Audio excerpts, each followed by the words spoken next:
السلام علیکم دوستوں، بسم اللہ الرحمن الرحیم۔ کبھی آپ کے ذہن میں یہ سوال آیا ہے کہ اگر انسان مٹی سے بنا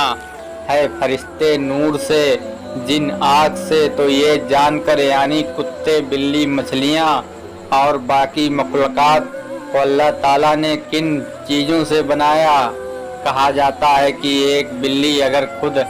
آپ کے پاس چلی آئے تو مطلب اللہ کی طرف سے آپ کو 3 اشارے ملتے ہیں جنہیں وہ سمجھ سکتا ہے جو اللہ کے زیادہ قریب ہوتا ہے۔ یوں تو اللہ تعالیٰ کے دنیا کو بنانے کا مقصد انسانوں کی سمجھ سے بالاتر نہیں، کیونکہ اللہ تعالیٰ نے انسان کو سوچنے سمجھنے کی صلاحیت سے نوازا، اور قرآن پاک میں بھی کئی جگہوں پر انسانوں کو غور و فکر کی دعوت دی۔ اللہ تعالیٰ نے یہ دنیا اپنے پیارے محبوب حضرت محمد صلی اللہ علیہ وسلم کے لیے تخلیق کی، پھر اس دنیا میں کئی طرح کے مخلوق کو پیدا کیا۔ ان مخلوقات میں کئی جانور، پرندے، درندے، گرج کی ہر قسم کے چرند پرند شامل ہیں، جن میں ایک جانور بلی بھی ہے۔ بلیوں کی چند حرکت ایسی ہوتی ہے جو انسانوں کو سمجھ نہیں آتی، لیکن انسانوں کو حیران ضرور کر دیتی ہے۔ اس ویڈیو میں ہم آپ کو ایسی معلومات دینے والے ہیں جو آپ میں سے بہت کم لوگوں نے ہی سنی ہوگی۔ بلی اگر کھانے میں سے کچھ کھا جائے یا پی جائے تو وہ پلید و نجس نہیں ہوتا، کیونکہ روایت میں آتا ہے کہ ایک عورت نے حضرت عائشہ رضی اللہ عنہا کو حارثہ بھیجا تو وہ نماز پڑھ رہی تھیں۔ انہوں نے نماز میں اشارہ کیا کہ اسے رکھ دیں، اور بلی آئی اور اس میں سے کھا گئی۔ حضرت عائشہ رضی اللہ عنہا نے نماز کے بعد اسی جگہ سے بلی نے کھایا تھا، کیونکہ حضور اکرم صلی اللہ علیہ وسلم کا فرمان ہے کہ بلی ناجس اور پلید نہیں، بلکہ یہ تم پر آنے جانے والیاں ہے۔ ایک بلی کی زندگی کا پہلا سال ایک انسان کے 15 سالوں کے برابر ہوتا ہے، اور بلی کی زندگی کا دوسرا سال ایک انسان کے 25 سالوں کے برابر ہوتا ہے۔ یہ ایسا جانور ہے جو اپنے کانوں کو 180 ڈگری پر موڑ سکتا ہے۔ ایک بلی اپنے دن کے 70% حصے میں سوتی ہے، اور 15% حصے میں یہ خود کو چاٹنے اور سنبھالنے میں لگاتی ہے۔ شاید یہ بات آپ جانتے ہوں گے کہ ایک بلی کے فضلے میں خطرناک قسم کی بیماریاں موجود ہوتی ہیں، لیکن حیران کن طور پر دنیا کی ایک مشہور کافی برانڈ میں یہ فضلہ استعمال کیا جاتا ہے۔ قدیم مصر میں اگر کسی کے گھر کوئی بلی مر جاتی تو اس گھر کے افراد اپنی ایک آبرو مڑوا دیتے۔ ایک بلی میں کئی حیران کن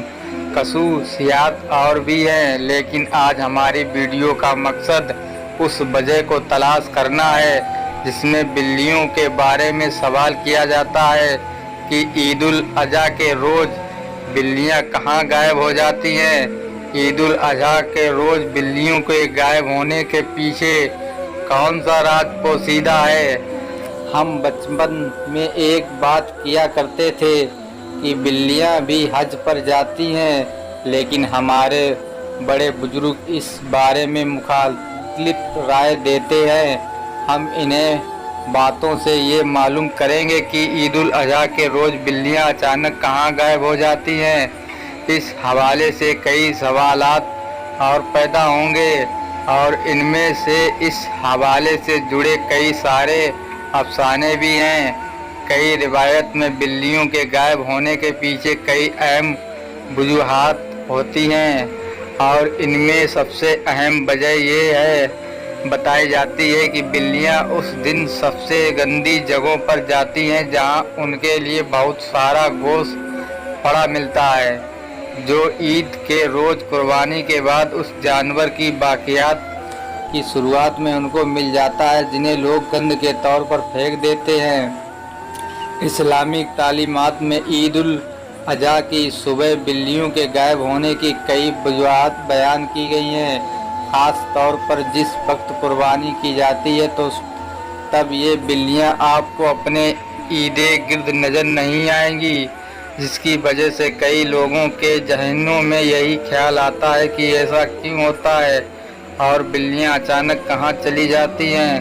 اس کی وجہ کو کئی کتابوں میں اس طرح بیان کیا گیا ہے کہ بلیاں اس دن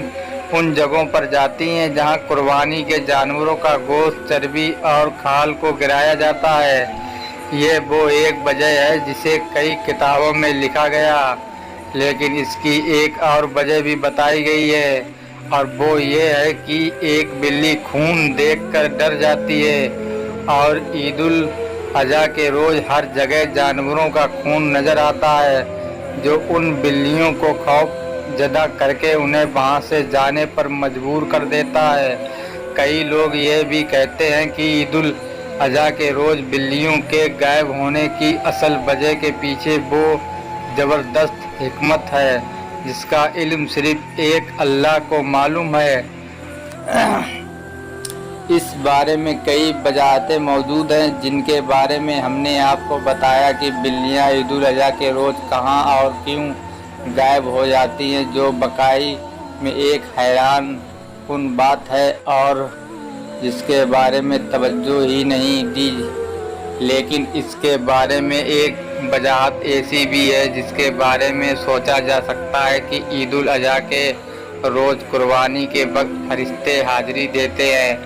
اور ان فرشتے کو دیکھ کر ان کے ڈر کی وجہ سے بلیاں وہاں سے غائب ہو جاتی ہیں۔ قرآن و حدیث میں اس حوالے سے کوئی وجہ بیان نہیں ہوئی جس کی وجہ سے عید الاضحیٰ کے روز بلیوں کے غائب ہونے کو ہم اسلام سے نہیں جوڑ سکتے ہیں، کیونکہ صرف عید ہی نہیں بلکہ دنیا بھر میں مختلف مذاہب کے تہواروں میں بھی یہ بات سامنے آئی ہے، اور کئی لوگ یہ بھی کہتے ہیں کہ بلیاں اس روز کہیں نہیں جاتی بلکہ انہوں نے خود اپنی آنکھوں سے بلیوں کو ان تہواروں کے روز دیکھا ہے۔ بلیاں کی پیدائش کے حوالے سے روح المعانی میں درج ہے کہ فرشتے نور سے، جن آگ سے اور انسان مٹی سے بنا ہے، اور کتے، بلی، مچھلی اور دیگر جانور اور باقی مخلوقات انسان کے تابع کر کے مٹی اور پانی سے بنائے گئے۔ کئی لوگوں کے ذہنوں میں یہ خیال بھی آتا ہوگا کہ بلیوں کو پیدا کرنے کے پیچھے اللہ کی کیا حکمت پوشیدہ ہے، تو اس کے بارے میں ایک روایت یوں بیان ہوتی ہے کہ بلی کو پیدا کرنے کی اللہ کی حکمت کچھ یوں ہے کہ جب حضرت نوح علیہ السلام کی قوم پر پانی کی صورت میں سیلاب کا عذاب آیا، اور اللہ تعالیٰ نے حضرت نوح علیہ السلام کو کشتی بنا کر اس میں سوار ہونے اور جاندار اور پرندے کا ایک جوڑا کشتی میں محفوظ کرنے کو کہا، تو حضرت نوح علیہ السلام نے اللہ کے حکم کی تعمیل کی۔ کشتی پانی میں تھی اور اس دوران کشتی میں چوہے پیدا ہو گئے، انہوں نے کشتی کو کاٹنا شروع کر دیا، جس کی وجہ سے کشتی میں پانی داخل ہونے کا خدشہ پیدا ہوا۔ تب حضرت نوح علیہ السلام نے اللہ سے دعا کی کہ اے پروردگار، مجھے ان چوہوں سے نجات دلا۔ تب اللہ نے حضرت جبرائیل علیہ السلام کو پیغام دے کر بھیجا کہ اے نوح علیہ السلام، کشتی میں موجود شیر کی پیٹھ پر ہاتھ پھیرو۔ جب حضرت نوح علیہ السلام نے شیر کی پیٹھ پر ہاتھ پھیرا تو شیر کی ناک سے ایک زوردار چھینک آئی، اور اس کے دونوں نتنوں سے بلیوں کا ایک جوڑا نر اور مادہ کشتی میں گر پڑے، جنہوں نے کشتی میں موجود سارے چوہوں کا صفایا کر دیا۔ تو اب یہ بات غور طلب ہے کہ سارے چوہوں کو صفایا ہو جانے کے بعد بھی چوہوں کی نسل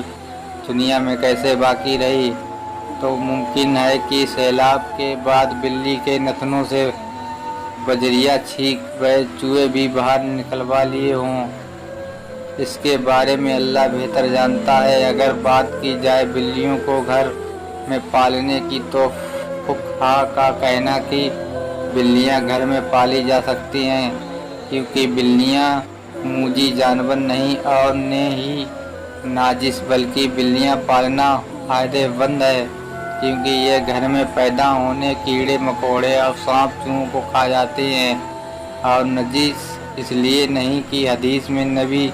کریم صلی اللہ علیہ وسلم نے ان کے نجس نہ ہونے کا بتا دیا ہے۔ بلیاں عید الاضحیٰ کے روز کہاں چلی جاتی ہیں، اس بارے میں